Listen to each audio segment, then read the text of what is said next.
Preparen los instrumentos, que la fiesta va a comenzar.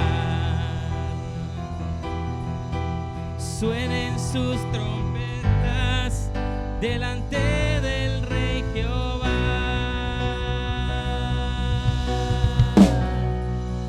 Preparen los instrumentos, que la fiesta va a comenzar.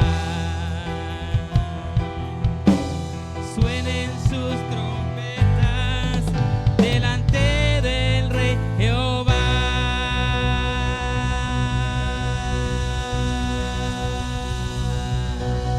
¿Está listo, hermano? Amén. Una ofrenda de palmas al Señor. Amén. Por lo grande de tu nombre, por la fuerza de tu poder, por lo grande de tu nombre, por siempre te alabaré. Cantaré de tus hazañas, de tu gran poder, anunciaré tu nombre con gloria, de tu nombre una fiesta yo haré.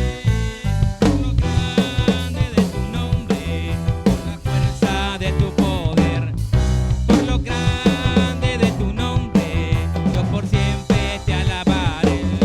Cantaré de tus hazañas, de tu gran poder, anunciaré tu nombre con gloria, y en tu nombre una fiesta yo haré. Yo haré una fiesta en honor a Jehová. Sonaré pandero, sonaré trompeta en honor a Jehová. Yo haré una fiesta en honor a Jehová. Sonaré pandero, sonaré trompeta en honor a Jehová. Yo haré una fiesta a Jehová. Sonaré el pandero a Jehová. Yo haré una fiesta en honor a Jehová. Dios le bendiga en esta noche, hermanos.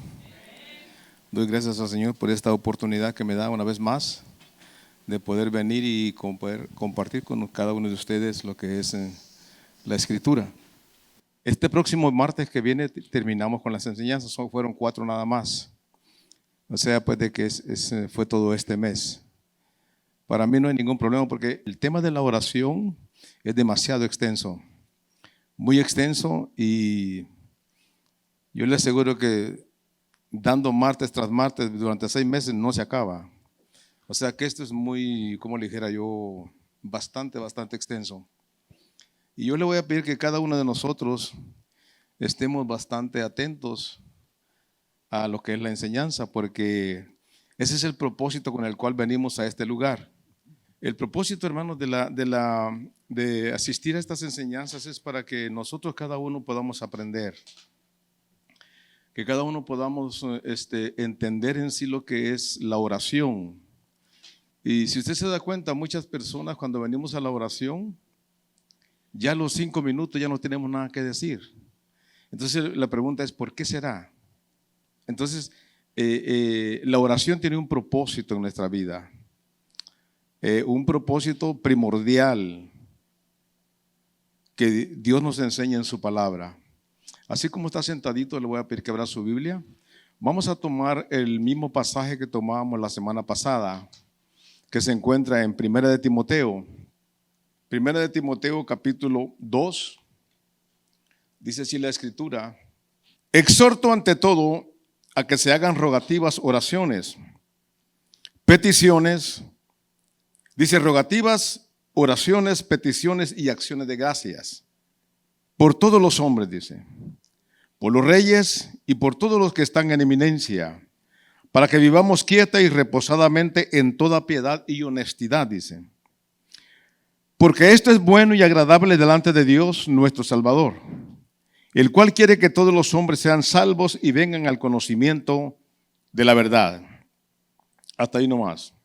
La semana pasada quedábamos con una pregunta que yo hacía, y era, hermanos, ¿cuál es el objetivo de la oración? ¿Por qué debemos comprender la importancia de la oración en la vida de Jesucristo. Cuando nosotros miramos, hermanos, la vida de Jesucristo, nos vamos a dar cuenta cómo Él principia su ministerio y cómo Él termina su ministerio. O sea que la oración en la vida de Jesús jugó un papel muy, pero muy primordial. Cuando hay un pueblo, cuando hay una persona que sabe y entiende lo que es presentarse delante de Dios, el diablo le va a tener pavor a esa persona. El diablo le va a tener temor a esa persona porque esa persona está tocando las puertas del infierno. Esa persona es conocida en el infierno. Y es por eso, hermanos, que la oración en la vida de la persona es indispensable y es muy, pero muy importante. Es por eso que yo he dicho en algunas veces anteriormente que como cristianos debemos hacer un hábito en nuestra vida de lo que es la oración. ¿Qué es un hábito en nuestra vida? Podemos poner un ejemplo bastante, como decimos, inadecuado. Pero hay personas en el mundo que se habitúan a lo que es el cigarro y no lo pueden dejar. Se habitúan a lo que es el licor, a lo que es un vicio. Ya lo tienen ellos metido en el cuerpo, lo tienen enraizado allí. Y a ellos les cuesta dejar eso. Entonces la oración decía que debe hacerse, hermanos, un hábito en lo que es nuestra vida. Y cuando nosotros hacemos de la oración un hábito en nuestra vida, después cuando queramos dejarla, o cuando nos descuidamos, o como cuando pasa un día, pasan 2 días, y no nos presentamos delante de Dios, la persona se siente mal. La persona se siente manca, como decimos, porque hay algo que a esa persona le hace falta, le hizo falta durante el día. Se levantó a las 6:30, 5:30 de la mañana, se fue a trabajar. Llega a las 3:30, 4 de la tarde a su casa. Si es el hombre, agarra a su perro, se va a la calle. Si es la mujer, se pone a hacer oficio, atender la casa, atender los niños. Si es el hombre, se va a jugar un deporte, llegan las 6, va a cenar, se pone a ver televisión, pasó todo el día. Y ya cuando está acostado, llega la conciencia y empieza a martillar, a trabajar en esa persona. No has orado. Estás falto de oración. Eso es, hermanos, cuando la persona ha entendido lo que es la vida cristiana. Pero cuando nosotros venimos y no entendemos lo que es esto, nos da igual.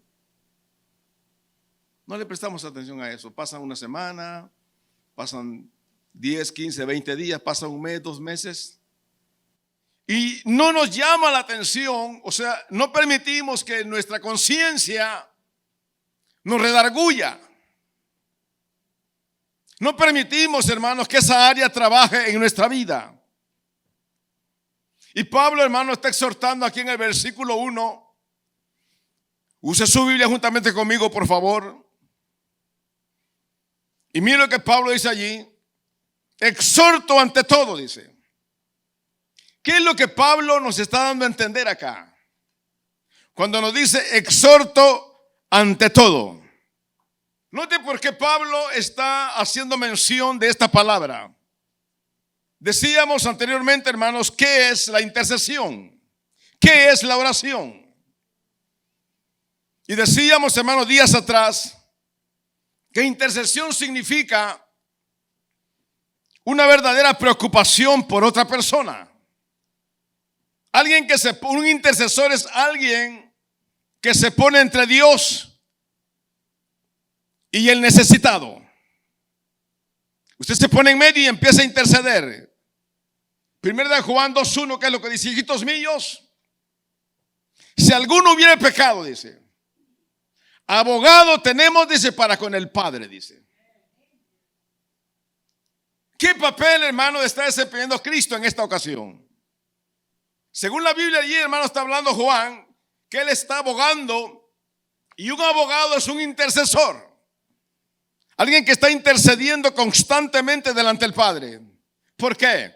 Porque como cristianos tenemos un acusador de nuestras almas.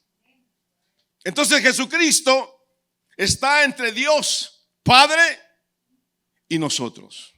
Y Él está, hermano, intercediendo constantemente allí. Y decíamos que alguien que intercede significa, hermanos, preocuparnos por uno o por otros. Ahorita el mundo está preocupado por la situación que está pasando con Israel. Y yo le aseguro a usted que toda la iglesia en el mundo entero ha tomado ese pasaje que habla el libro de los Salmos, cuando dice que oremos por la paz de Jerusalén. Hay un pueblo que está clamando, hay un pueblo que está gimiendo porque Dios traiga paz a esa área. A mí me duele, hermano, yo sé que a usted le duele también porque sacan niños en las redes sociales, en los canales, hermano. Niños, hermanos, que están naciendo en una violencia.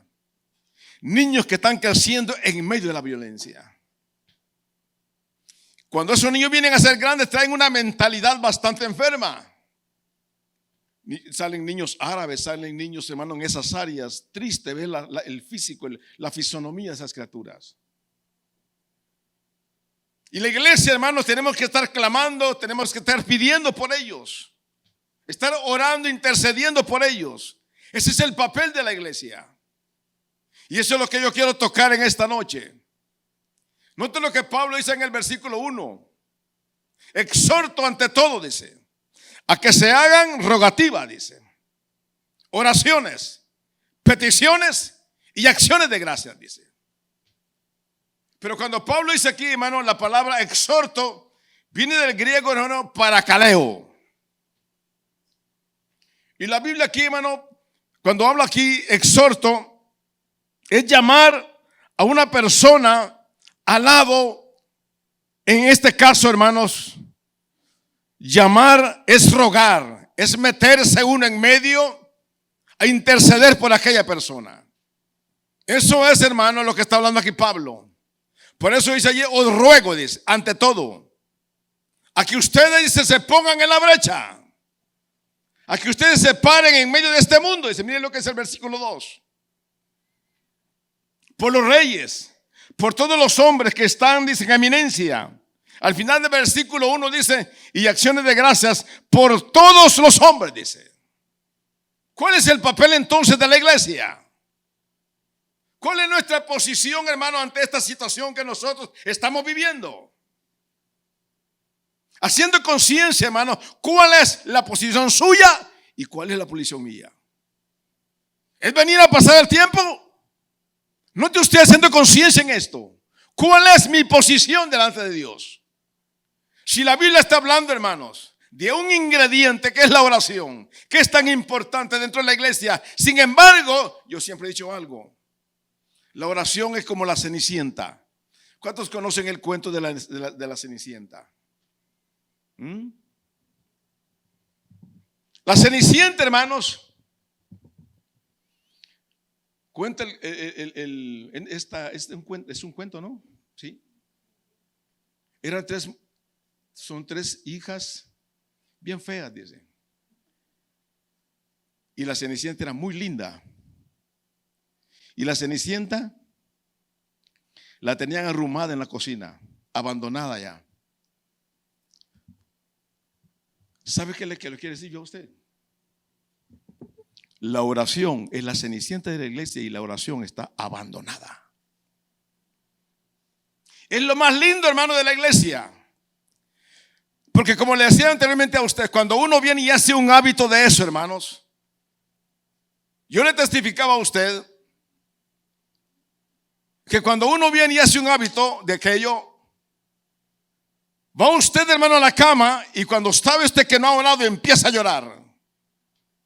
Empieza la persona a desesperarse porque sabe que pasó todo el día descuidando una parte importante en su vida Y cuando llega el momento de recostarse, hermano, está esa persona, la conciencia le está dañando allí, le está afectando. Porque está acostumbrado a eso. Ya se hizo un hábito en su vida. Y Pablo dice acá, exhorto ante todo, dice, a que se hagan rogativas, dice. Note usted, hermano, que Pablo está hablando aquí una palabra en griego que es parakaleo, acerca de la palabra exhortar. Parakaleo. ¿Y qué es lo que dice capítulo 16 de Juan en el versículo 7? Cuando usted mira allí, hermano, Jesucristo se iba. O yo me voy, dice, pero no dejaré huérfanos. Os enviaré, dice, al Paracleto. Parakaleo y Paracleto son dos palabras similares. El Espíritu Santo, hermano, está intercediendo con nosotros, por nosotros. Y nosotros, hermanos, ¿cuál es el papel como cristianos? ¿Cuál es el papel, hermanos, como iglesia en este mundo? Y todo esto, hermano, es importante de que nosotros podamos entenderlo. La iglesia tiene un papel, hermano, demasiado importante y una responsabilidad grande para con este mundo. Si no lo hemos entendido, si no lo vemos de esa manera, está bien, yo no digo nada. Pero hay hombres en la historia que han marcado la historia. Hay hombres, hermanos, que han hecho mella en este mundo, que han quedado en la historia y jamás se les ha olvidado, ni se les olvidará a ellos. Más adelante voy a estar tocando yo acerca de estas personas. Pablo el apóstol está hablando aquí, hermanos, donde muchas veces está hablando de una oración que se hace, no es una oración, como decimos, simple. Y en esta noche yo quisiera continuar con ese tema de lo que es la oración de intercesión. Entonces Pablo acá, hermanos, en esta porción bíblica nos da a entender donde muchas veces, hermanos, cuando habla en el versículo 1, rogativas, dice, oraciones, peticiones y acciones de gracias, dice.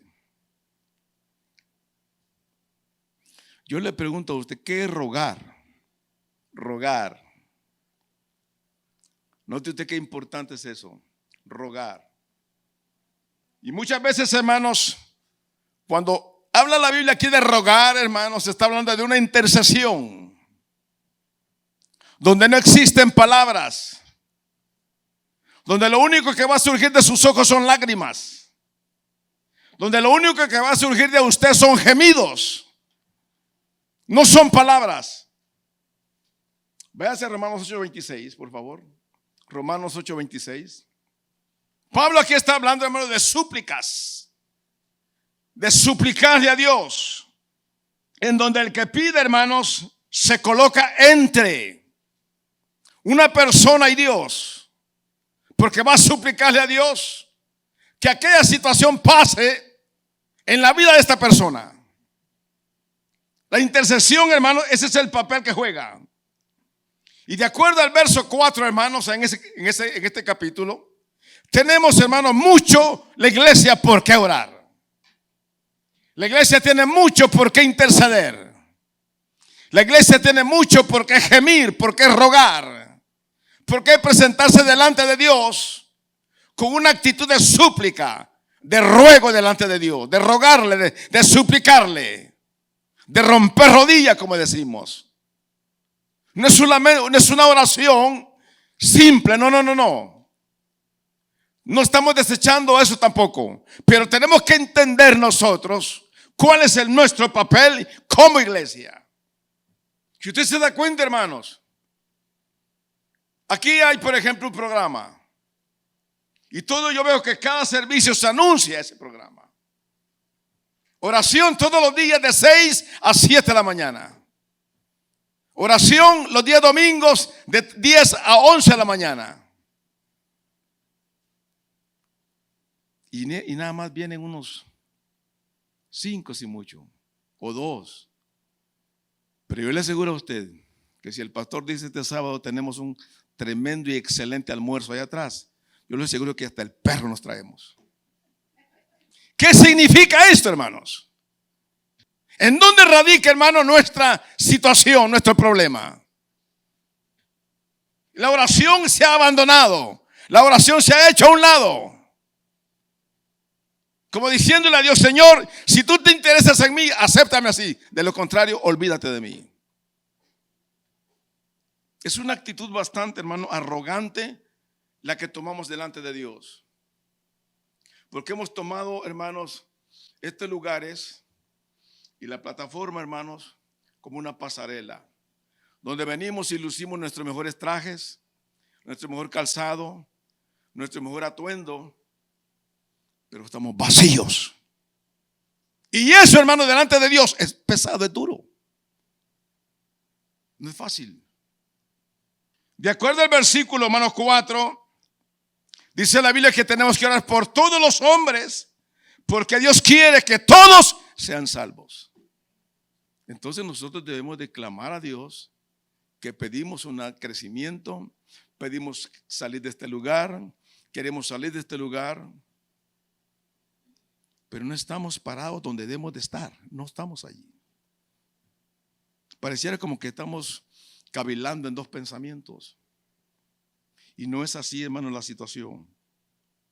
Miren lo que Pablo habla, hermanos, en el verso 26, capítulo 8 de Romanos.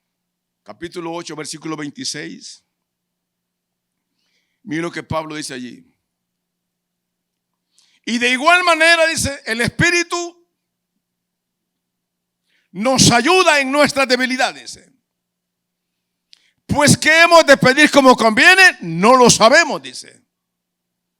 Pero el Espíritu mismo, dice, intercede por nosotros con gemidos indecibles, dice. Este versículo, hermanos, nos llama bastante la atención porque nos está hablando de algo muy importante como iglesia. Cuando no hay palabras, cuando venimos a la oración, es triste ver, hermanos, que a veces venimos una persona, el siguiente día viene nada más otra persona, y así estamos. Y deseáramos, hermano, ver un grupo de personas clamando en la madrugada, intercediendo, hermano, por el área donde vivimos, por el área donde estamos. Tenemos un problema aquí a la par. Yo creo que usted ni atención le pone a ese problema. Y es triste, hermano, cuando nosotros venimos y procedemos de esta manera. Actuamos de esta forma. Somos tan indiferentes que no nos importa. Yo algunas veces he salido de aquí en la mañana llorando cuando veo ese lugar. Digo, Señor, quite este lugar de aquí, Señor. Le digo, convierte a esta gente o te la llevas, le digo. Hermanos, es lamentable pues la condición en que muchas veces muchos de nosotros vivimos. Y es triste, hermano, también a la vez ver nada más una o dos personas vienen a la oración en la mañana. El domingo sabemos que hay oración de 10 a 11 y no estamos ni madrugando. Simplemente no queremos venir, no queremos buscar de Dios. Y todo esto, hermanos, es triste como iglesia, porque no estamos desempeñando el papel que la misma Escritura nos manda a nosotros aquí en su palabra. Mira lo que dice ahí la Escritura. El Espíritu Santo, dice, nos ayuda en nuestras debilidades. Pues ¿qué hemos de pedir como conviene? Dice, no lo sabemos, dice. No lo sabemos. Muchas veces, hermano, venimos a la oración y venimos cargados. Hay una carga que traemos. Y pasa 1 hora, 2 horas y no han pronunciado ni siquiera una palabra, sino que es nada más de llorar, llorar y llorar, derramar sus lágrimas, gemir. ¿Qué es lo que está pasando en ese instante en la persona? ¿Qué es lo que está sucediendo en esa persona en ese momento? Mira lo que dice la última parte de ese versículo. Pues ¿qué hemos de pedir como conviene? No lo sabemos. Pero el Espíritu, dice, Santo, intercede por nosotros con gemidos indecibles. ¿Qué es la palabra indecible para usted? ¿Qué significa para usted la palabra indecible? Algo que no se puede decir, algo que no se puede explicar. Pero en ese momento la persona está derramando sus lágrimas delante de Dios. Entonces la pregunta es, de acuerdo a este versículo, ¿qué es lo que está pasando en ese instante? ¿Qué es lo que está pasando? El Espíritu Santo, hermano, está intercediendo por usted. Dice allí, con gemidos indecibles, dice. Hay veces que simplemente expresamos deseos. Hay veces que nada más expresamos con lágrimas. Hay veces que gemimos nada más. Lloramos nada más.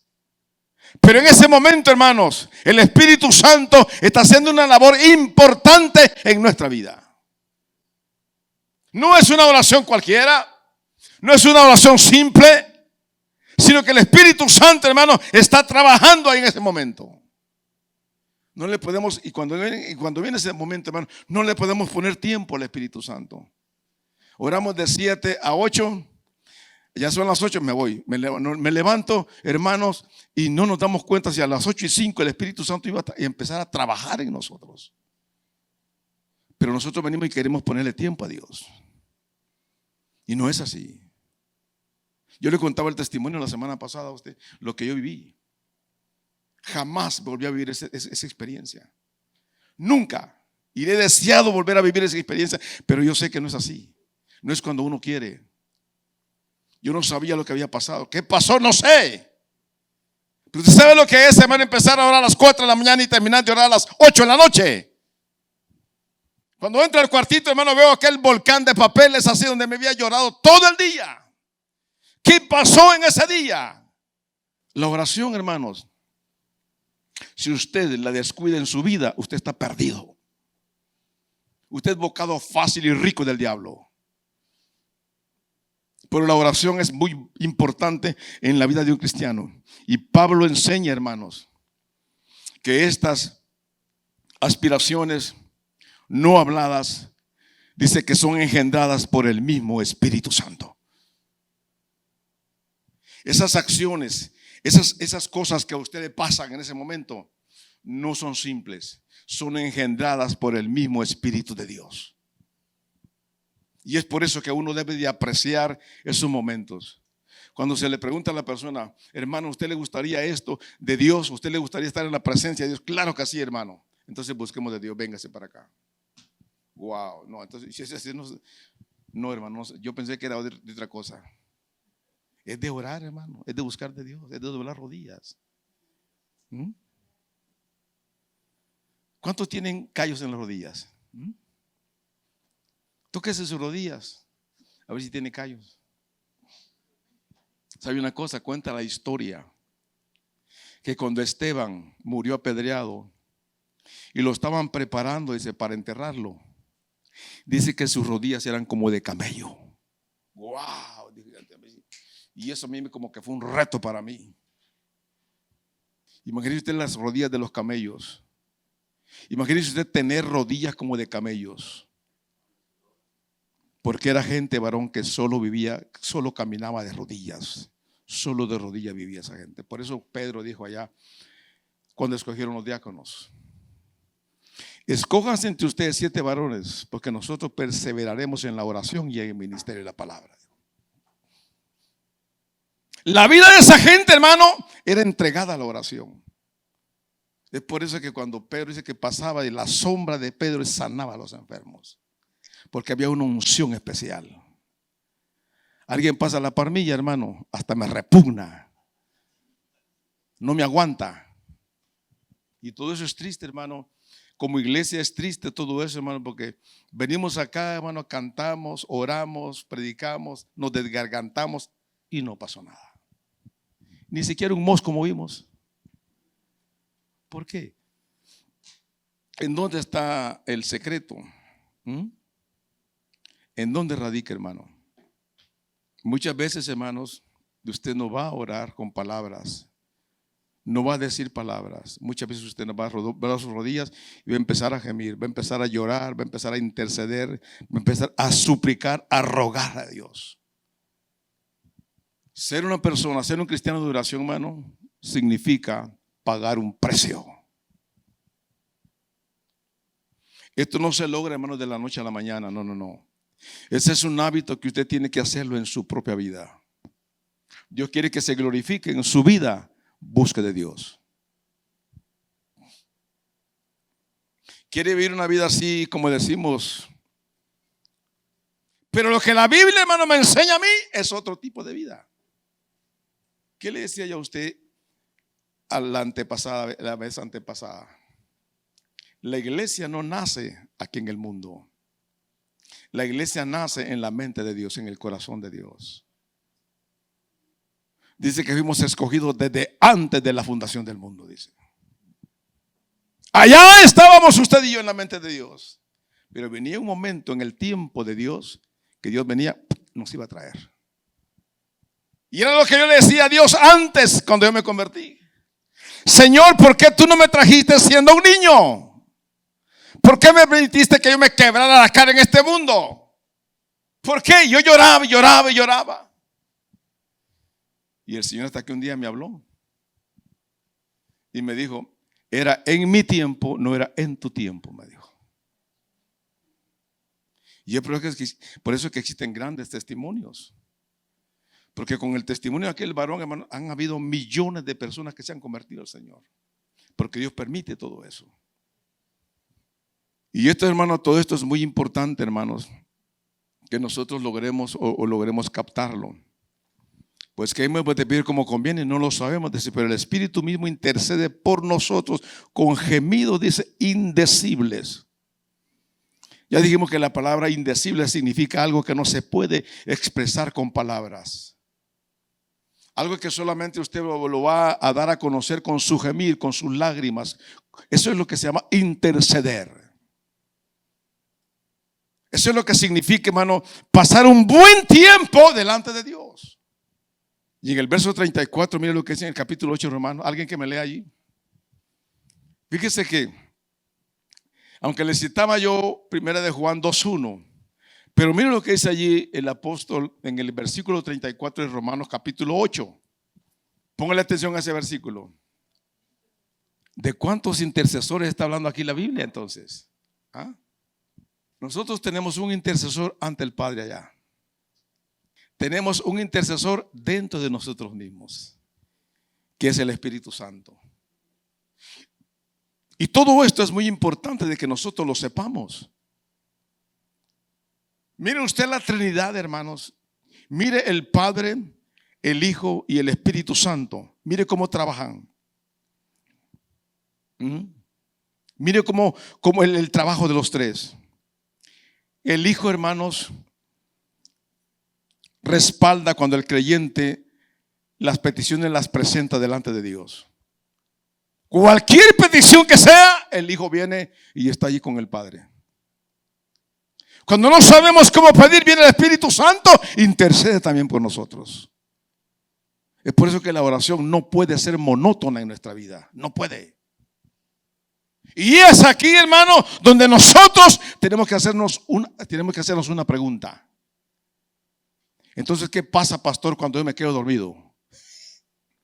Y toda la vida le echamos la culpa al cansancio. Yo no estoy en contra de eso, porque hay veces que nos cansamos.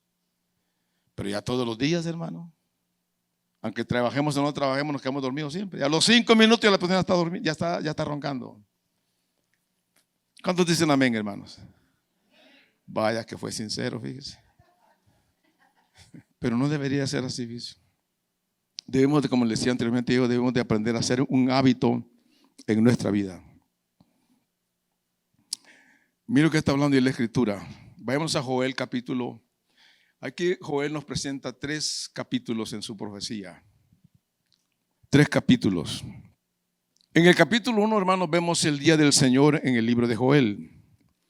Es el segundo libro, hermanos, después de Oseas, el segundo libro de los profetas menores.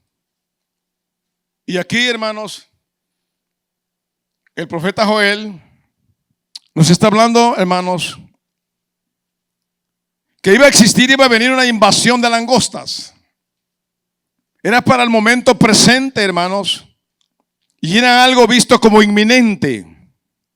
En el capítulo 2 habla aquí, hermano, de algo inminente que se acercaba, pero vimos, hermanos, que no solamente eran langostas,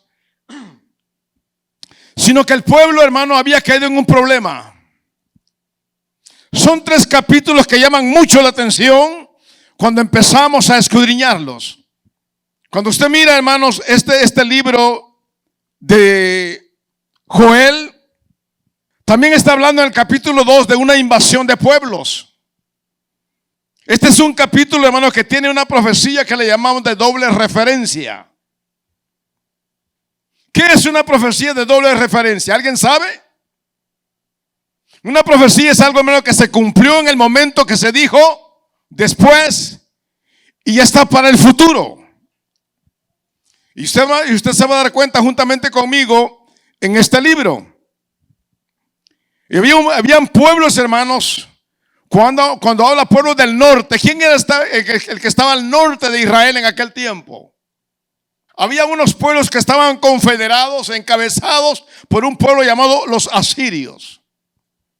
Y los asirios, hermanos, encabezaban a lo que eran los sidonios, los fenicios, los filisteos y los egipcios. Venían contra el pueblo. Pero primero habla de langostas. Pero venía algo que Dios le estaba mostrando aquí a Joel. ¿Por qué le estoy hablando yo aquí, hermanos, de este profeta llamado Joel? Usted se va a dar cuenta por qué razón estamos mencionando esto. Pero habla más, había más todavía aquí. Mira lo que dice el capítulo 3, versículos 2 y 14. Alguien que me lea, por favor. Ayúdenme con su prisa. Píquele, hermano, por favor. Póngale atención a eso. Allí juzgaréis a los pueblos de alrededor. ¿Qué es el verso 14? Decisión. ¿Qué está hablando allí la Biblia? Note usted, hermano, que Dios envió juicios sobre la nación en aquel tiempo. En el tiempo de Joel. Pero cuando usted mira más adelante, desde el versículo 28, capítulo 2, allí vemos nosotros el derramamiento del Espíritu Santo. Mire qué bello y qué hermoso es esto. Póngame atención a eso. Aquí vemos, hermanos, cuando habla la Biblia del derramamiento del Espíritu Santo, en medio de este libro, vinieron los juicios en aquel tiempo de Joel. Viene lo que es el periodo de la iglesia, el periodo de la gracia, el periodo del Espíritu Santo. Y en el versículo 14, ¿qué es lo que dice? Léame ahí, hermano, capítulo 3. ¿De qué está hablando ahí la Biblia? ¿Alguien me puede explicar de qué está hablando la escritura allí? Cuando habla del valle de la decisión. Aquí habla, hermano, de la batalla del Armagedón. De eso está hablando la Biblia allí. Note usted, hermano, que vinieron juicios en aquel tiempo con las langostas, con lo que es el versículo 2 en el capítulo 3 y con lo que es el versículo 14. Pero en el versículo 28, capítulo 2, está hablando del periodo de la iglesia. El momento, hermano, en que la iglesia iba a ser derramado el Espíritu Santo. Y note usted que está hablando hasta el final, ahora. ¿Por qué le estoy hablando yo a usted de esto? Porque cuando vemos capítulo 2 en el versículo 1, dice ahí la escritura, tocad trompeta en Sión, dice. Y hay alarma, dice, en mi monte santo, dice. Lo que está hablando aquí es de una advertencia, hermanos, y esa advertencia debía ser transmitida a otros pueblos. Yo quiero que me vaya despacio y asimile esto usted. Cuando usted llega al versículo 15, vemos otra advertencia, otro sonar de trompetas. ¿Qué es lo que es en el versículo 15? Si en el versículo 1 dice, tocad trompeta en Sión y da la alarma en mi monte santo, El verso 15 dice, tocad trompeta en Sión, proclamada ayuno, dice. Convocada asamblea, dice. Entonces, ¿qué está hablando aquí el profeta Joel? Vemos, hermanos, que un llamado al arrepentimiento. De eso está hablando aquí la Escritura, donde aparece otra trompeta, haciendo un llamado al pueblo de los distintos grupos. Ahora regresa al capítulo 1, que es lo que dice el versículo 14 y 15. Si usted le pone atención, hermanos, a estos pasajes que estoy leyendo salteados, le estoy haciendo un resumen casi tal vez en 1 minuto o 5 minutos. Pero cuando estudiamos esta profecía de Joel, nos damos cuenta de qué es lo que está hablando aquí este profeta. ¿Por qué está haciendo un llamado acá? Lo cual indicaba, hermanos, como miren lo que dice el versículo allí, 16, del capítulo 2, ¿qué es lo que dice? Mire hasta dónde, hermano, está ya haciendo un llamado aquí el profeta Joel. Esto indica, hermano, que todo el pueblo eran culpables y estaban bajo el juicio de Dios. Y aquí viene lo más importante donde yo quería llegar. Y es en el versículo 17, que es lo que dice. Note usted, hermano, lo que está hablando aquí este profeta.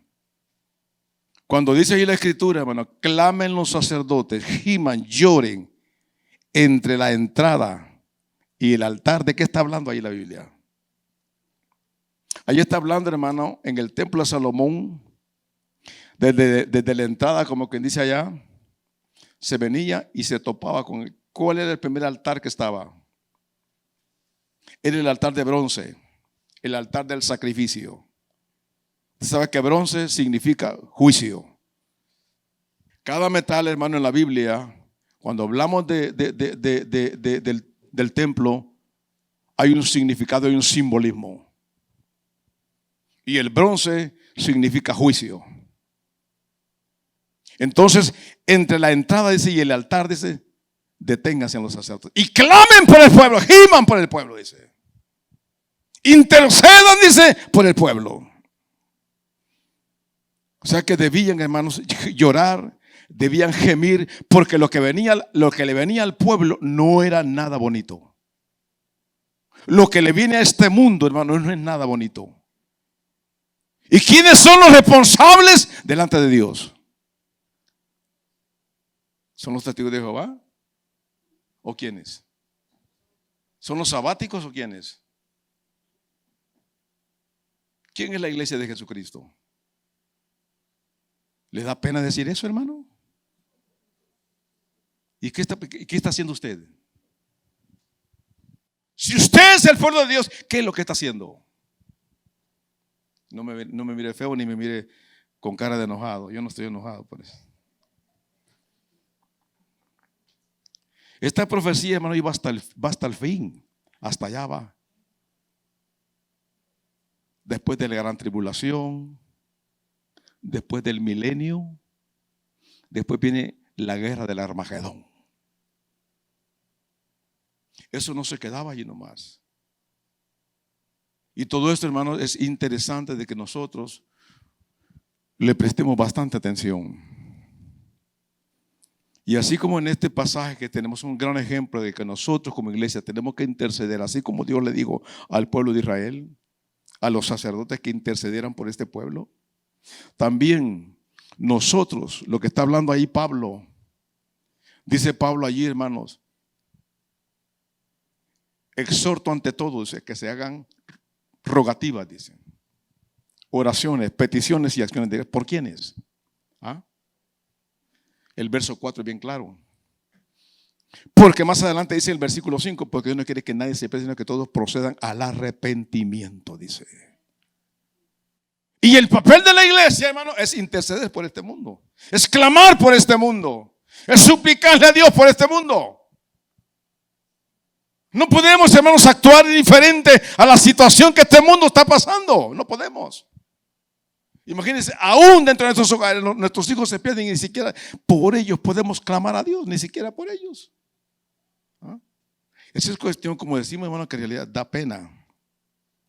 Y así como en este pasaje, hermano, el profeta Joel está hablando acerca de esto, también aquí en el Antiguo Testamento nos presentan más ejemplos de lo que es la oración intercesora. Váyase por favor a Génesis capítulo 18. Váyase conmigo a Génesis capítulo 18. Ahí tenemos nosotros un caso de un hombre llamado Abraham. Y Abraham en esta ocasión está intercediendo por su sobrino Lot. ¿Cómo nosotros podemos ver esta situación acá? Si usted se da cuenta, hermano, aquí en la escritura nos preguntamos ¿por qué tuvo que pasar esta situación Abraham? Y nos vamos al trasfondo en el capítulo 13. Ahí vamos a encontrar algo que es muy interesante. Capítulo 13 de Génesis. Encontramos en el capítulo 11 al final, hermanos, en el versículo anterior, que es el versículo 19, donde Abraham es sacado de Egipto por el faraón. La última palabra del versículo 19 dice: tómala y vete. Acerca de Sarai. Porque faraón se molestó porque Abraham como que había mentido en esta ocasión. Porque dijo que era su hermana y que no era su esposa. Y corrió el peligro de que faraón se enamorara de ella. Porque dice la Biblia que era una mujer muy hermosa. Ahora, cuando usted mira esto, hermano, que él sale, dice el versículo 1 del capítulo 13, subió pues, dice Abraham, de Egipto hacia el Negev. Él y su mujer, dice, con todo lo que tenía, y con él Lot también. Ellos se van, hermanos, al campo abierto, al campo libre. Y llama la atención algo que es muy importante acá. Que vino un momento, vino un instante en que estas dos personas tuvieron problemas. Sus pastores con lo que era el ganado. Entonces dice el versículo 8. Entonces Abraham dijo a Lot: no hay ahora altercado entre nosotros dos, entre mis pastores y los tuyos, porque somos hermanos. Verso 9 dice: ¿no está toda la tierra delante de ti?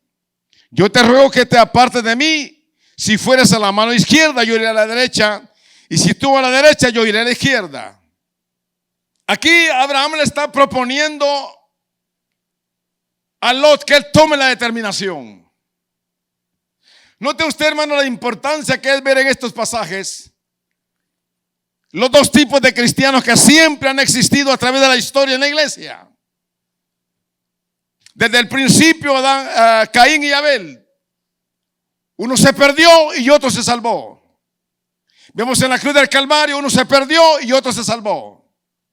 Vemos 10 vírgenes, 5 se salvan y 5 que perecen. Vemos 2 en el campo, uno que es tomado y otro que es dejado. 2 en una cama, uno que es tomado y el otro que es dejado. La iglesia siempre está compuesta de cizaña y trigo. Ahora, en esta ocasión, hermanos, dice el versículo 10, y alzó Lot sus ojos, dice. Note usted, hermano, que Lot está tomando la determinación acá. Él no está buscando la dirección de Dios. Él está tomando la determinación de empezar a caminar y escoger. Y dice el versículo 10 más adelante, y vio toda la llanura. Dice, no buscó la dirección de Dios. Él miró toda la llanura del Jordán, dice, que toda ella era de riego, como el huerto de Jehová, como la tierra de Egipto, en la dirección de Zoar, antes que destruyese Jehová a Sodoma y a Gomorra. Note usted, hermano, hay consecuencias tristes y dolorosas cuando nosotros venimos y tomamos nosotros mismos las determinaciones. La determinación, hermano, el problema en el cual Lot se encontró por tomar él mismo la determinación, la decisión, la encuentra en el capítulo 19 de 18 y 19 de Génesis. ¿Sabe usted una cosa? Yo una vez hablaba esto acá y decía, una cosa es, hermano, la voluntad permisiva de Dios y otra cosa es la voluntad absoluta y perfecta de Dios. ¿Qué es la voluntad permisiva de Dios? ¿Qué es eso? Es cuando usted viene y determina irse a cierto lugar. No está buscando la dirección de Dios, pero Dios se lo permite. Yo recuerdo en la iglesia, hermano, había un hermano, se llamaba Mauro. Había sido pastor en Guatemala, estaba como evangelista acá. Y este muchacho, él ya partió con el Señor, murió joven. Y viene y este joven dejó el pastorado en Guatemala por venirse para acá. Se trajo toda su familia. Y estando acá, hermano, cayó en una condición triste acá. Él llegó conmigo a la iglesia y se hizo miembro de la iglesia conmigo. Y él viene, hermano, pero hubo un momento que él empezó a tomar. Se descuidó tanto, hermanos, que él caminaba, veía el centro de Los Ángeles y llegaba hasta cerca de Santa Mónica. Toda la noche caminando y se regresaba. Con unos pantalones, hermanos, todos abiertos de acá. Descalzo. Era gordo él. Una playera que de blanca se miraba como que era chocolate. Todo sucio, todo barbado, todo peludo. Y un día yo estaba predicando y él se paró en la puerta. Cuando yo lo vi, me le quedé viendo, lo conocí. Dije, este es Mauro, dije yo, sí. Y entró. Y no se detuvo atrás ni en medio ni acá. Él se pasó hasta adelante, hermano. Llorando en una condición peor que un niño. Bañado en lágrimas. Ya no quería esa vida. Se reconcilió con Dios, hermanos. Al final lo llevé a la oficina y empezamos a platicar. Y le digo, varón, ¿qué pasó con usted? Y él me cuenta a mí, hermano, que él estaba en Guatemala, pero él no buscó la dirección de Dios para venirse para acá. Dios le permitió que llegara acá. Pero al venir acá, él cae en esa situación. Cuando Dios, hermanos, cuando nosotros buscamos la dirección y Dios nos da luz verde, como decimos, es porque Dios va con nosotros. Cuando nosotros tomamos la determinación nosotros mismos de tomar la decisión de empezar a caminar fuera de la voluntad de Dios, Dios nos tenga el negocio. Esa es la diferencia que existe entre la voluntad absoluta y perfecta de Dios y la voluntad permisiva de Dios. Dios permite. Eso viene siendo como cuando un niño viene y le dice al papá, papá, déjame jugar pelota allá al otro lado. Mi hijo te puede golpear un carro, no vayas. No es voluntad del padre que vaya ese niño. No es porque no quiera, sino porque lo puede golpear un vehículo o una bicicleta o cualquier vehículo. Pero el niño está renuente en querer irse al otro. Entonces el padre viene y le permite, ve a jugar. Cuando le pasa el golpe al niño allá, entonces dice, mi papá me dijo que no me viniera. Y no le hice caso. Esa es la permisividad de Dios. Cuando es la voluntad absoluta y perfecta de Dios, nada le va a pasar a la persona, nada. Y este cuadro que estamos viendo acá, hermanos, es exactamente eso. Porque en este caso, Lot, dice la escritura, y alzó Lot sus ojos y vio. Toda la llanura, dice, del Jordán, que toda ella era de riego como el huerto de Jehová, era como Egipto, dice. Y él dijo, no, más que está buena la cosa. Aquí mi ganado va a prosperar, va a crecer, mis pastores van a estar tranquilos, no va a haber ningún problema. Pero mire lo que dice al final de ese versículo. Antes que destruyese, dice Jehová, a Sodoma y a Gomorra. Ahora veamos la actitud de Abraham. Cuando todo esto pasó en Lot, el verso 14 dice, y Jehová dijo a Abraham, después que Lot se apartó de él, alza ahora tus ojos. En la narración de estos dos pasajes, ¿qué es lo que usted y yo miramos? Allí Dios, hermano, entró en el asunto, entró en el negocio de Abraham. Es donde viene Dios y empieza a dirigir la vida de Abraham. Pero en la vida de Lot no fue Dios quien lo dirigió, sino que él miró, dice. A él le pareció que aquello era bueno y él tomó carrera. Él tomó camino, hermano, y se fue a la destrucción. Diferente es, hermano, estos dos cuadros que vemos acá. Cristianos que toman determinaciones por sí mismos y cuando les va mal, se lamentan. Y ni siquiera tienen la preocupación de preguntarse por qué me pasó aquello. ¿Sabe por qué? Porque muchas veces hemos ignorado la voluntad de Dios. Note usted esos dos pasajes que son bien claros. Mira lo que dice en el versículo 10. Y alzó Lot sus ojos, dice. Diferente en la narración que el verso 14. Y Jehová dijo a Abraham, después que Lot se apartó de él, alza ahora tus ojos y mira desde el lugar donde estás, hacia el norte, el sur, el oriente y el occidente. Porque toda la tierra que ves la daré a ti y a tu descendencia para siempre. Eso es, hermano, buscar la dirección de Dios.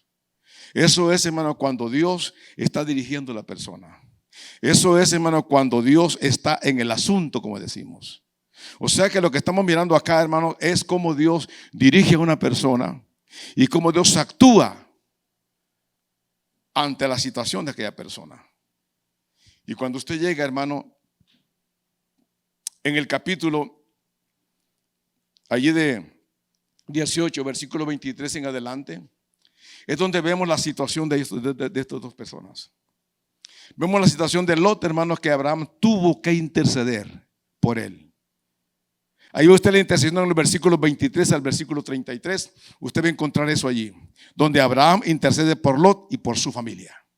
¿Por qué? Porque Abraham, por su desobediencia, por haber actuado de la forma como actuó, fue a caer en una situación bastante caótica, bastante desastrosa. Tanto que tuvo que intervenir acá, hermanos, Abraham. Tuvo que suplicarle a Dios, tuvo que hacer lo que le conocemos como una oración intercesora. Aquí viene Abraham a interceder por su sobrino Lot. ¿Por qué? Porque había caído en una situación bastante triste. Y si Abraham no intercede en esta ocasión, hermano, la Biblia no lo dice, no sé qué hubiera pasado. Pero a Lot hubiera llevado juego ahí. ¿Por qué? Porque ya se había mezclado, ya se había, hermanos, contaminado, ya se había, hermanos, envuelto con el pecado. Él perdió, hermano, tanto que aún le dijo a aquellas personas, hablando de los ángeles, no les hagan daño a ellos. Tengo unas hijas aquí que no han conocido varón. Imagínese usted, hermano, entregarle sus hijos a gente impía. ¿Hasta dónde llegamos, hermanos, cuando nosotros nos volvemos, como dice 1 Corintios capítulo 2? Cuando fui a vosotros, dice Pablo, no los pude hablar como espirituales, sino como a carnales, como a niños en Cristo. Y todo esto es muy importante, hermanos, de que nosotros podamos comprender que la madurez en la vida del cristiano es muy importante, es muy necesaria. Tenemos que hacer un hábito, hermano, no solamente de la lectura bíblica, sino del estudio de la Escritura, el estudio bíblico, el estudio de la palabra. Tenemos que estar constante meditándola. Cuando usted abra su Biblia, medítela. Usted coja un pasaje, medítelo, gesticúlelo. Yo siempre he dicho una cosa: el buey, el ganado, tiene 4 estómagos: panza, bonete, librillo y cuajar. Esos son los 4 estómagos que una vaca, un buey tiene. Y cuando ese ganado lo van a meter al corral en la noche, ese animal lleva, hermanos, un bocado en la boca, un bocado de pasto, y empieza, si usted le pone atención, ese animal empieza a masticar y a masticar. Y si usted le pone atención 4, 6, 7 horas, hermano, él sigue masticando, está masticando y masticando y masticando. Usted de repente mira que ese ganado se mete ese bocado, y tras de ese bocado sale otro y empieza a masticar nuevamente.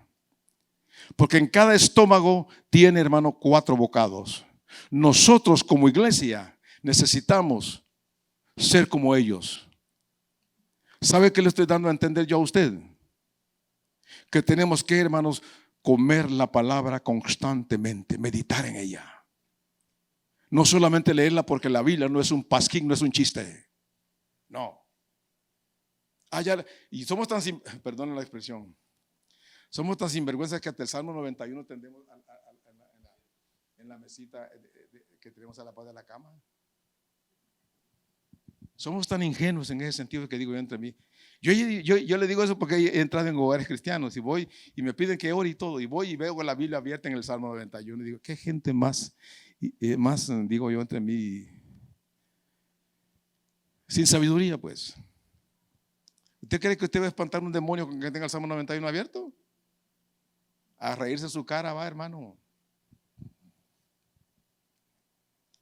Porque eso nada más lo hace un religioso. Aún los brujos lo hacen. Ahora un cristiano, no. ¿Qué dice la Biblia? En mi corazón, dice, he guardado tus dichos para no pecar contra ti, dice.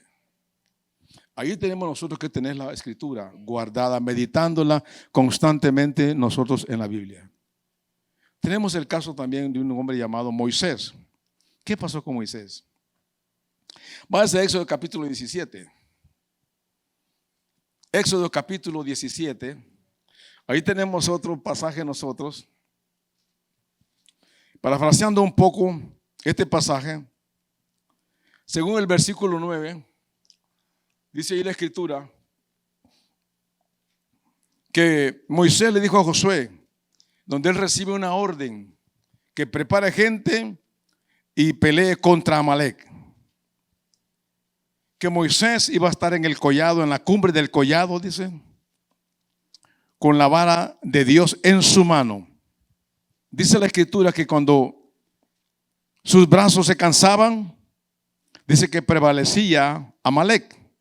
Dice el verso 12 que cuando Aarón y Hur tomaron una piedra, dice, y lo sentaron allí, lo pusieron allí.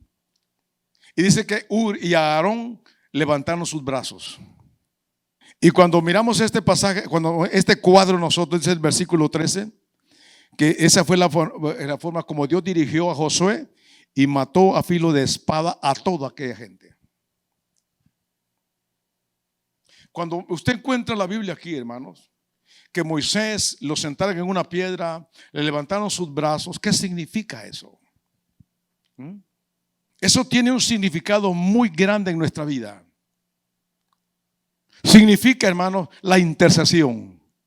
Que mientras Josué y el ejército estaban peleando, había un hombre que estaba intercediendo por ellos, con sus brazos levantados, sentado porque se cansaba, dice la Biblia. Pero habían dos más que los sostenían, y era Aarón y Hur. Así dice, fue como ellos ganaron la batalla. ¿Cómo usted y yo, hermanos, podemos ganar una batalla en nuestra vida si no existe oración? Hermanos, si cuando viene una persona poseída acá y se manifiesta un demonio, hermanos, pero estoy hablando de esos demonios que son bravos. Y yo he estado en esos casos. Yo estuve en un caso, hermano. ¿Cuántos han visto la película aquella que se llama El Exorcista? Yo sé que la han visto. Pero yo estuve en un caso similar a esos.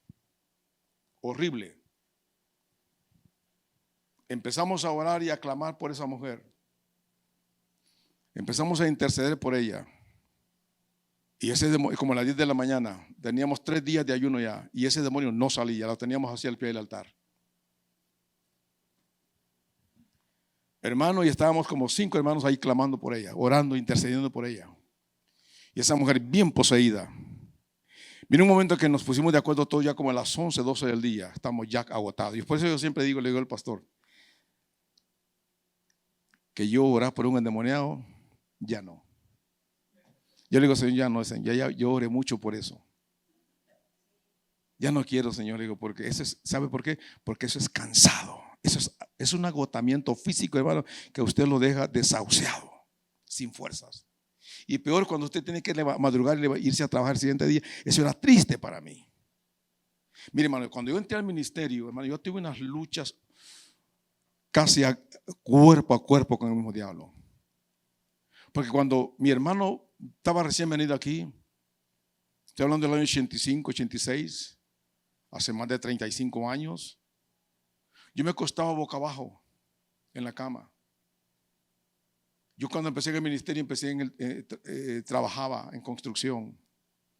Porque ese fue mi trabajo siempre, trabajar en construcción. Porque yo soy el carpintero pues en construcción y mueblería fina. Y yo siempre tenía la costumbre de acostarme boca abajo. Y mi hermano se levantaba al baño y pasaba así por la puerta donde nosotros estábamos dormidos con mi esposa. Y él miraba, pero yo le dije, y él miraba unos muñequitos, dice, unos animalitos así, como que eran de fluorescentes, diferentes colores. Y él miraba que brincaban sobre mi espalda. Y yo no le decía a nadie qué es lo que me pasaba. Pero yo me miraba en la espalda cuando yo me iba a bañar, me miraba por un espejo así. Me miraba ruedas redondas, la redundancia, círculos, hermanos, así bien hechecitos como que fueran con compás. Morados. Que de morados que se me miraban, se veían negros. Diferentes tamaños, como así, diferentes tamaños. Toda la espalda. Y me dolía tanto la espalda, hermano, que cuando yo me recostaba en un lugar sentía como que tenía heridas, como que me habían echado alcohol, limón y chile. Una cosa horrible. Yo a mi esposa le decía qué es lo que me pasaba. Y decía, Señor, ¿qué es lo que me pasa? Señor, yo me miraba en el espejo y decía, ¿qué problema es este que tengo? Y hasta pensando ir al hospital estaba cuando vengo y le cuento a mi esposo en el trabajo, porque trabajamos juntos en esos días.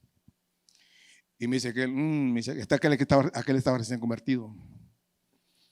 Y Dios le empezó a usar en esta área a él. Empezó a mostrarle cosas así. ¿Vos no te has preguntado qué es lo que te pasa? Me dijo, no, le dije, ¿así qué es? ¿Qué será? Le dije, no sé qué es. Le dije, mírame, sí te voy a contarme.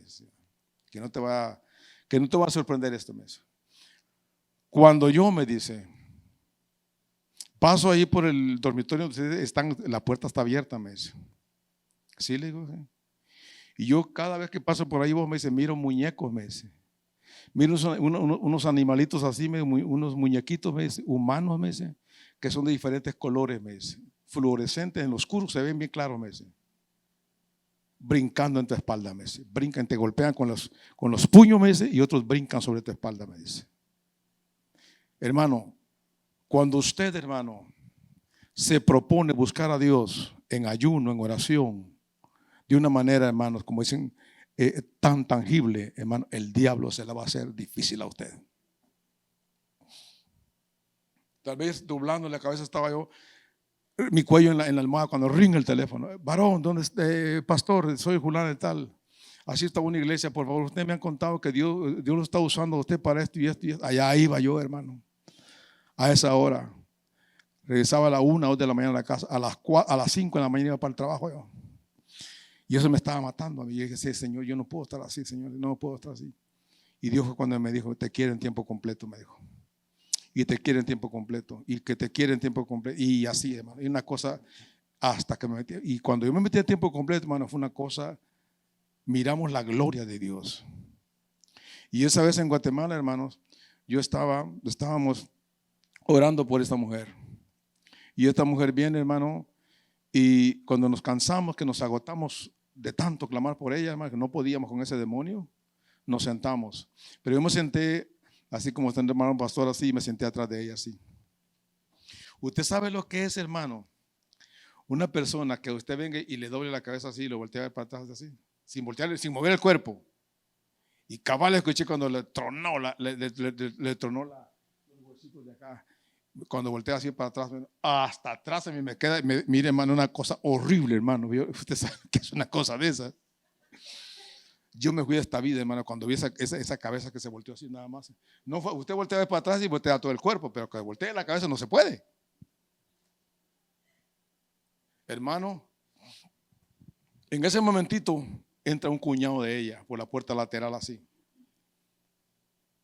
Y el muchacho le decíamos Juanito el teólogo, porque estaba todo el tiempo con la Biblia en la mano y contratados predicando el evangelio. Él no trabajaba. Y en ese momentito de descanso que tuvimos, él llega y le dice, hermanita María, le dice, se le pone así. Y el diablo le habla, hermano, con voz de hombre en la mujer. y le dice estas palabras: quítate de enfrente de mí, hipócrita, le dijo. Yo te conozco quién sos, le dijo. Vos molestás, le dijo al esposo de fulano de tal y al esposo de fulano de tal. Molestaba a 3 hermanas allí.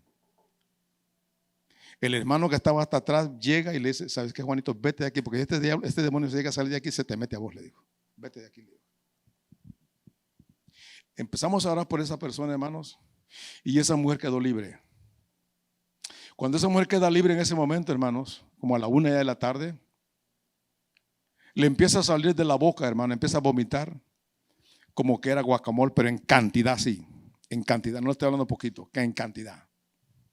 Y aquella cosa que hedía, hermano, vertía un mal olor fétido.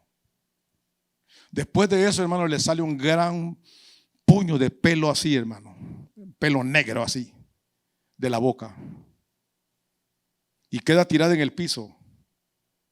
Y después de eso, hermano, que quedó como desmayada, con el pelo así revuelto, así tendido en el piso, le empiezan a salir, hermano, debajo del pelo, le empezaron a salir chorros de hormigas negras. Y se fueron así las hormigas. Se fueron. Al final, que le oramos por ya con una liberación completa. Cabal, hermano, escuchamos la voz en la esquina del altar, así en la pared, como ver aquí. Así en la mera esquina escuchamos la voz cuando dijo: me voy. Yo he estado en liberaciones, hermano, horribles. Si usted no es capaz de estar en un lugar de esos, nunca lo va a intentar. Ese es muy cansado, muy agotado. Y es por eso, hermano, la importancia de la oración en la vida de un cristiano. Eso fue lo que le dijeron a aquellos hombres cuando dijo, el diablo les habló y les dijo: a Jesús conozco y sé quién es Pablo, pero ustedes quiénes son, dijo. ¿Sabía usted, hermano, que el demonio sabe la vida que usted es, que usted lleva? ¿Ah? ¿Sabía usted, hermano, que el diablo sabe quién es usted y yo? ¿Ah? El diablo sabe eso, el demonio sabe eso. Pero cuando usted también es una persona que está sometida en la oración, que le encanta lo que es el ayuno y la oración, el diablo le tiene miedo. Le tiene miedo. Porque sabe que con usted no va a jugar. Que este le pone la tentación acá, le pone acá, y sabe que con usted no puede jugar. Porque el diablo sabe en dónde está parado usted. El diablo sabe en quién ha creído usted. Y es por eso, hermano, que es importante la oración en la vida nuestra. Es muy importante todo eso. Y eso es lo que estamos viendo acá. En el Nuevo Testamento, hermanos, el Señor nos manda a orar a la iglesia en todo tiempo. Cuando usted mira allí en el libro de Lucas, capítulo 1, en el capítulo 18, en el versículo 1, nos habla de la necesidad de orar siempre, dice. Y no desmayar, dice. Siempre la oración tiene que existir en la vida de un cristiano. Siempre. Cuando dice no desmayar, no descuidarla. Es cierto que me voy a cansar un día, una semana. Vamos a estar así, pero hermano, la oración siempre tiene que estar aquí. Siempre tiene que estar en nuestra mente, en nuestra vida. Porque se ha vuelto un hábito en nosotros. El Espíritu Santo habló a través del apóstol Pablo en Efesios 6:18, que dice: orando en todo tiempo, dice, con toda oración y súplica en el Espíritu, dice, y velando en ello con toda perseverancia y súplica por todos los santos, dice. No está hablando de un evangelio acomodado. No está hablando de un evangelio que yo me lo voy a hacer a mi manera de ser, sino que es un evangelio que yo me tengo que someter a él. Tengo que estar sometido a él. Si Dios quiere que obre en mi vida, si yo quiero que Dios trabaje en mi vida, tengo que someterme a lo que él me manda. Si Dios quiere que usted le conteste su petición, pues busque de Dios. Si Dios quiere, mire, yo le contaba la semana pasada a usted cómo mi familia vino al Señor. Fue tan impresionante que a mí me dejó pasmado eso. Como cuando yo le suplicaba a Dios, cómo fue que Dios me fue trayendo y trayendo hasta que toda mi familia vino al Señor. Conozco una mi hermana, la mayor, Vivía en Washington, tiene 9 hijos con su esposo allá. Los 9 muchachos se convirtieron. Pero ¿sabe una cosa, hermano? Eso sucede cuando nosotros venimos y nos enterramos directamente a la oración. Clamamos a Dios en la oración. Intercedemos nosotros por nuestra familia. Todo eso es muy importante de que nosotros aprendamos a hacerlo. El apóstol Pablo nos habla de todo eso. Primera Tesalonicenses 5:17, ¿qué lo dice? Orad, dice, sin cesar, dice. Ser constantes, ser perseverantes en la oración. De eso es lo que está hablando el apóstol Pablo. Y en Colosenses capítulo 4, versículo 2 dice, perseverad, dice, en la oración, velando en ello con acción de gracias, dice. Note usted, hermano, todos los términos que el apóstol Pablo habla acerca de la oración. ¿Por qué es importante la oración en la vida de un cristiano? ¿Por qué es tan interesante? Lucas 22, verso 36, ¿qué es lo que dice? Velad pues, dice, en todo tiempo, dice. ¿Sabe por qué? Porque no sabemos, hermano. No sabemos qué nos vamos a encontrar allá afuera. Imagínese usted, hermano, una diaconisa o un diácono acá, o un anciano, cualquier líder aquí en la iglesia. Viene usted, hermano, y no ha orado, por lo menos, usted sabe la vida que usted le dedica a Dios. Y en la calle se encuentra usted una necesidad grande. ¿Qué es lo que primero que muchas veces nosotros decimos? O pensamos muchas veces que no estamos preparados. Eso es lo que decimos. Entonces, ¿qué decimos? Vamos a ayunar mañana, vamos a hacer esto y lo otro. Yo recuerdo una vez, hermano, que fui a predicar a Guatemala, allá por el año 96. Y estaba predicando en una iglesia, todo el mundo me conocía allí. Mi hermana en la tarde me había dicho, fíjate que Julián y tal, una de sus hijas, le dolía la muela. Quiero que me lleves al dentista, me dijo. Vamos pues, le dije así. Nos vamos. La llevé al dentista en el pueblo y como es un lugar muy caliente, yo me quedé afuera, recostado en el carro así tomando una mineral. Pero cuando yo miré hacia el otro lado de la calle decía así, librería Ebenezer. Y cuando yo vivía allá, esa librería no existía allí. Dije yo, me crucé la calle, empecé a ver qué libro encuentro allí. Dije así, y me crucé la calle. Pero había un hermano que estaba en una butaca de espalda comiéndose unas tostaditas de guacamole con una soda. Y cuando yo me acerqué y me le quedé viendo así, pues lo conocí inmediatamente. ¿Qué diablo vos? Le digo así, va. ¡Hey, brother! Que no sé qué, ¿cómo estás? Y empezamos a platicar ahí. Ya viene, ¿verdad? Y pasa adelante, me dijo, mira, esta es mi librería, mira, que no sé qué. Era un predicador también. Entonces viene, ¿verdad? Y entré. Cuando yo entro, hermano, que pongo el primer pie así, un pie así en la puerta para entrar así al mostrador y todo, sale el muchacho así del corredor, de adentro. Y me dice, maldito, me dice, yo te conozco, ¿quién sos? Me dijo. Estaba con una cadena engrietada aquí, hermano, del tobillo. Estaba la cadena, hermano, llegaba a la cadena, alcanzaba nada más hasta la puerta, ahí no pasaba él. Estaba en el centro del corredor, tenía una argolla y ahí estaba con un candado la cadena. Con un calzoncillo, hermano, todo sucio, todo roto. Y el Luis era el papá de él, este muchacho, Luis Castañeda. ¿Y te acordás de él? Me dijo. No sé quién es él. Le dije, sí, es mi hijo aquel tiernito, me dijo.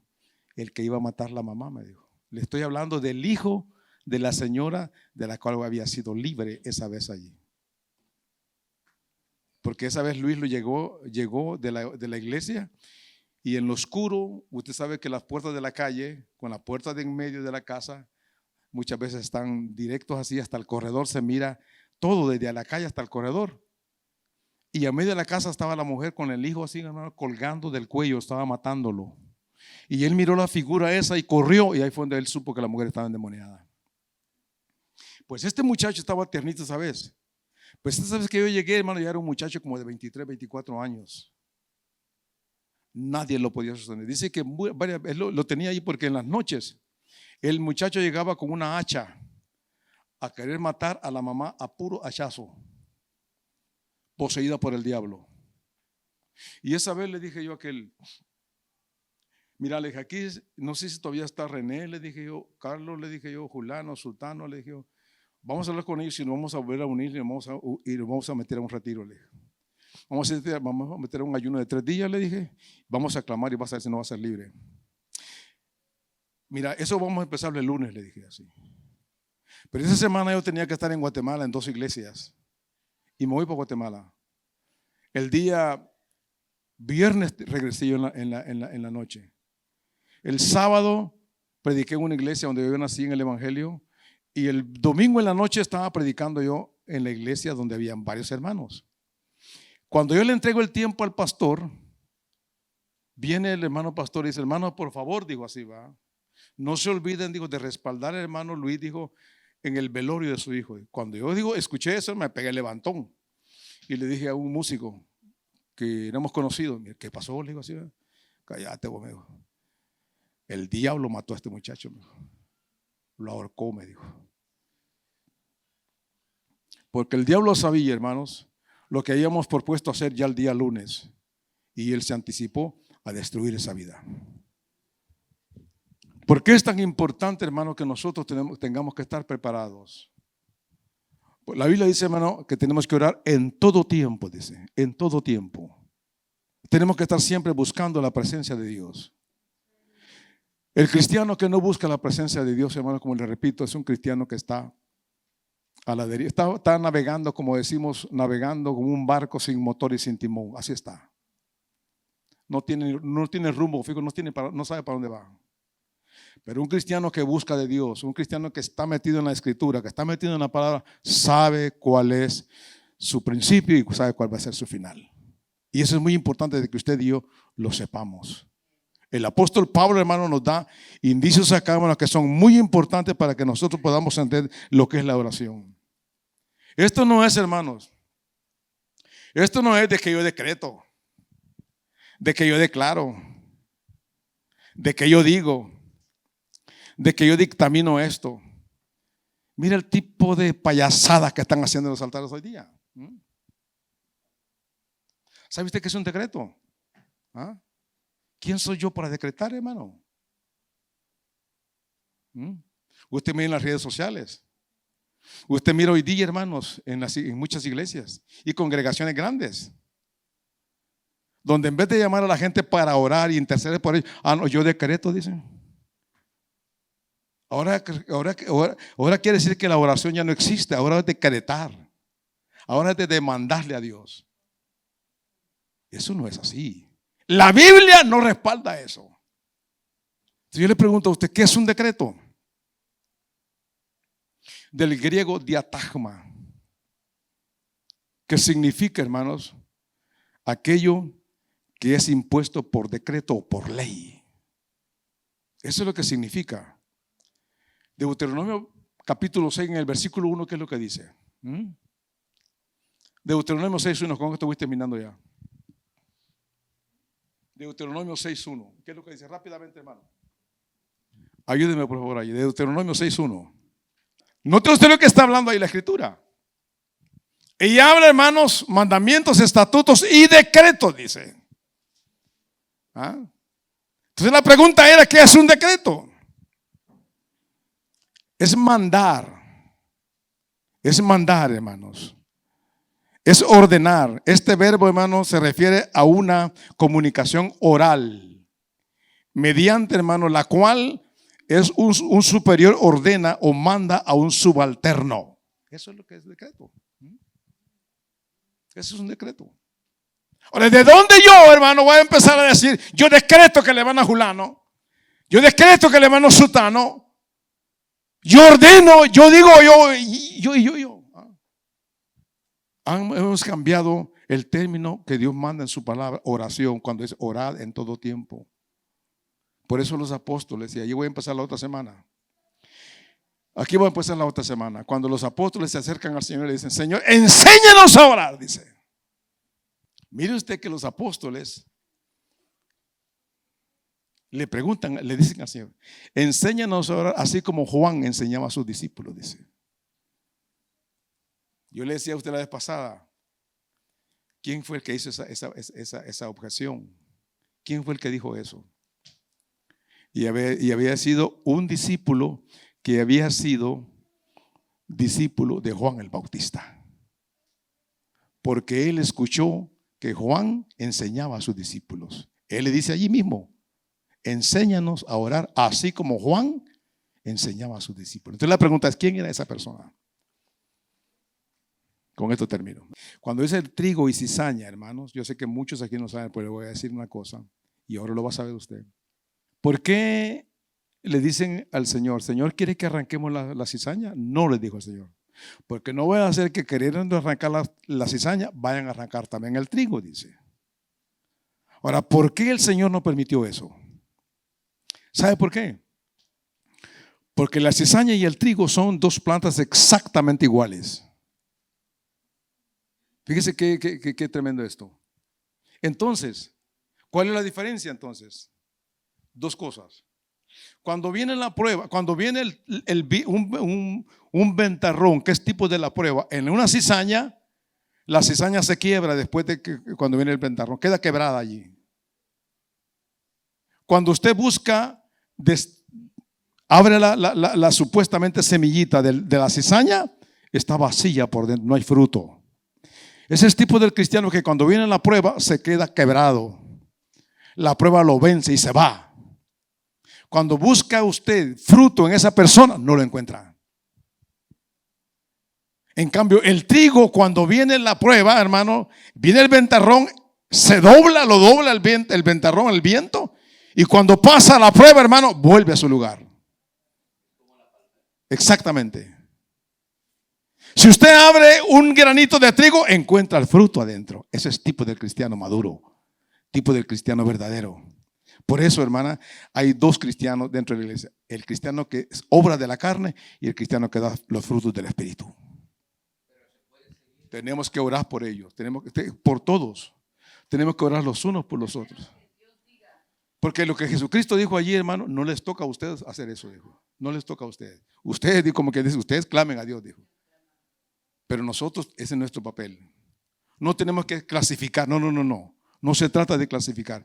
No se trata de que usted venga y diga, entonces el hermano Julián es trigo, y el otro es, no.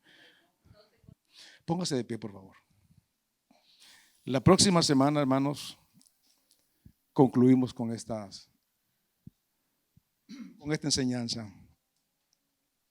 Oremos al Señor, démosle gracias. Padre, te damos gracias en esta hora en el nombre de Jesús. Amoroso Dios, te glorificamos en esta noche, oh Dios. Bendice, Dios amado, la vida de mis hermanos que estuvieron en este lugar. Gracias por la vida de cada uno, por la vida de cada niño, de cada joven, oh Dios. En el nombre de Jesucristo te bendecimos, oh Dios, te damos gracias por todo en esta noche. Gracias por esta enseñanza, Señor, que se ha logrado impartir, Dios mío. Yo te pido, Dios mío, que quede grabada en nuestros corazones y que la podamos analizar en esta noche. Y que podamos, de acuerdo a ella, Señor, analizar nuestra vida también. Cómo estamos delante de ti. Y reconocer, Dios mío, que la oración es muy importante y muy básica en nuestra vida. Muchas gracias por todo, Señor, en esta noche. En el nombre de Cristo Jesús, Padre. Muchas gracias. Amén.